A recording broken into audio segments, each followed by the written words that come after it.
Hey guys, so yesterday's Apple event was probably one of the most exciting ones in recent times as we finally got to see the new 14 and 16 inches MacBook Pro with Apple's latest in-house chips, the M1 Pro and the M1 Max. And as you know, I have been using the M1 powered MacBook Pro myself for more than 6 months now, and looking at the newer models, I must say that Apple has finally justified the Pro moniker after a long time. And I can't wait to see these absolute beasts of machines in action, although there is some room for skepticism. Okay, let's start with the M1 Pro. It's manufactured under the same 5nm process as the regular M1, but Apple has upscaled it to fit 33 billion transistors, which is more than double compared to M1's 16 billion. Moreover, it is configured with up to 10-core CPU that consists of 8 high-performance and 2 efficiency cores, which is a decent jump from the 8-core CPU on the M1. With this, Apple is claiming up to 70% faster CPU performance than the M1 and up to 1.7 times compared to the latest 8-core Intel Core i7-11800H, all the while using 70% less power to achieve those results. If you recall, Apple's performance comparison graph that it unveiled during last year's M1 keynote was rightfully criticized for its over-the-top simplicity and apparent lack of transparency. Thankfully, this time Apple revealed that the 8-core PC laptop chip here is the Core i7-11800H tested on the MSI GP66. Granted, this is not Intel's most powerful mobile processor, but it is a capable one nonetheless. Plus, sheer power isn't the only thing that makes the M1 Pro so impressive, since this chip can deliver its best performance at just 30 watts, whereas every other high-performance CPU that you will find will draw in 45-watt plus power at its peak. It's pretty impressive stuff. However, when I checked Apple's website, the base configuration of the 14-inch MacBook Pro with the M1 Pro chip comes with an 8-core CPU, and you will have to pay like $200 for the 10-core version. The GPU department is where things get even more interesting for these Apple-made chips. If you recall, last year's M1 chip did not have the best graphics performance, but this time Apple is claiming 2 times better graphics performance from the M1 Pro compared to the M1 and a whopping 7 times faster results than integrated Intel UHD Graphics Xe.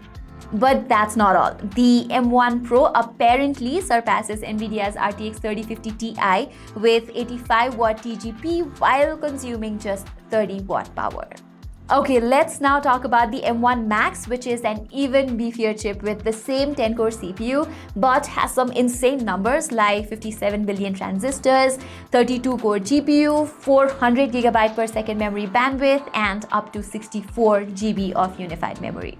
And because of its more capable GPU, Apple says that the M1 Max achieves similar performance as the 95-watt RTX 3080 on the Razer Blade 15 Advanced, while consuming 40% less power. And with this comparison graph that Apple showed in the keynote, the M1 Max delivers slightly lower relative performance than the RTX 3080 with 155-watt TGP on the MSI GE76 radar. But even bigger win for this chip is that it manages similar results while consuming 100-watt less power. And this is where most of the skepticism that I mentioned earlier revolves around.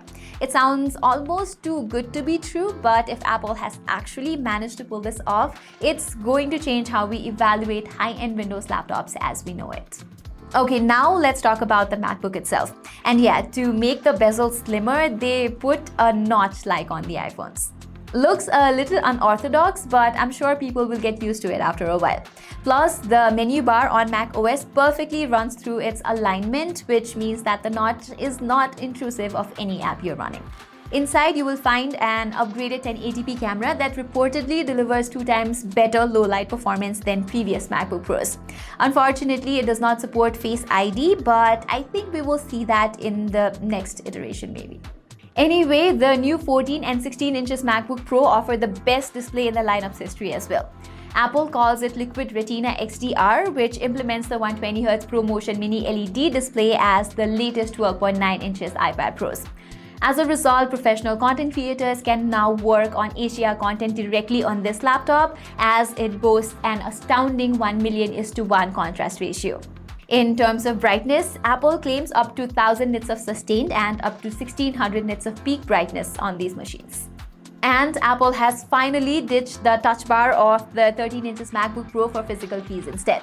But the best part is that these new MacBook Pros bring back all the necessary connectivity options. There are 3 USB-C/Thunderbolt 4 ports alongside one HDMI, one full-size SD card reader, and a headphone jack.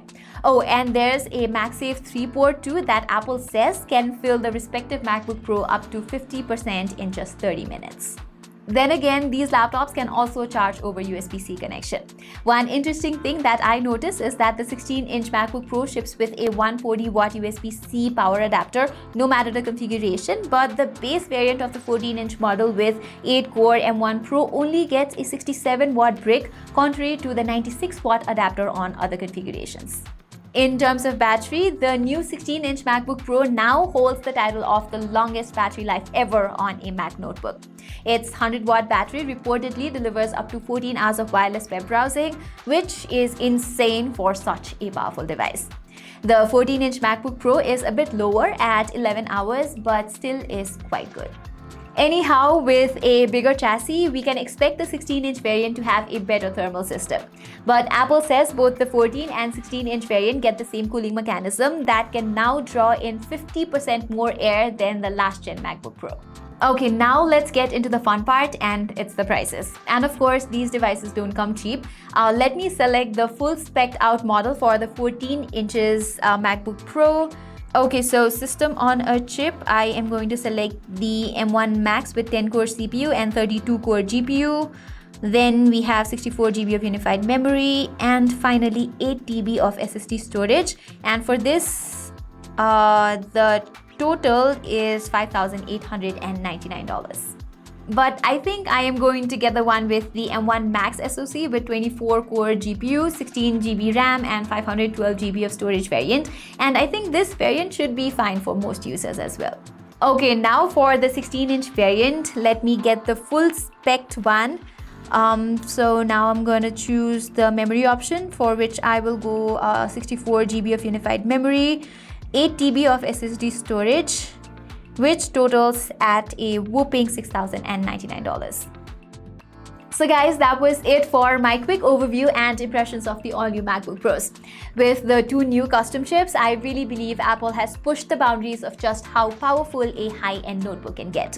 Outperforming even the most capable Windows laptops while consuming less power is simply magical.